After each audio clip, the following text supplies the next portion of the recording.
وده الجزء التاني من فن استغلال المساحات الصغيرة، الجزء المنتظر من الناس كلها.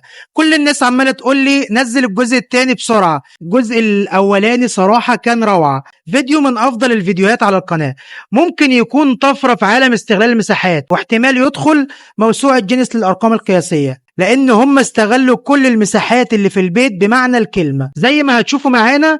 ولما نقول فن يبقى فعلا اللي شغالين في المهنة دي كلهم فنانين. شوف، لو انت عندك بيت او شقة 20 او 30 متر وعايز تحط فيهم كل حاجة في الدنيا، الفيديو ده هيعرفك تستغل شقتك ازاي لو مساحتها صغيرة او حتى كبيرة، وهيفسر لك كل حاجة لوحدها. اتفرج معايا وتابع الفيديو عشان تستفاد من كل لحظة. اتمنى تستمتعوا بالمشاهدة وتنول اعجاب كل اللي هيشوفها. هنبدأ بأول فيديو معانا. لما الأب يحب يفكر يستغل المساحة ازاي، بيعمل سلم متحرك والبنت بتطلع عليه بكل سهولة، وحتى السلم لو اتساب مفتوح كده عمره ما هياخد من مساحة الشقة حاجة. حتى الطاولات عاملينها بإبداع واستغلال للمساحة، وأسانسير جوه البيت. هنا الصينيين لما يحاولوا يفكروا ما بيفكروش في حاجة الناس عملتها قبل كده، بالعكس ده بيفكروا بره الصندوق خالص. لما يحبوا يوسعوا الأوضة بيعملوا السرير جوه الحيط. مش بس السرير ده، ممكن يدخلوا كل حاجة جوه الحيطة، حتى أرضية الشقة ممكن تنزلك للشقة اللي تحتيها زي السرداب بالظبط. حتى لما يفكروا يعملوا إبداع جديد هيجيبوا لك أي شوية خشب عندهم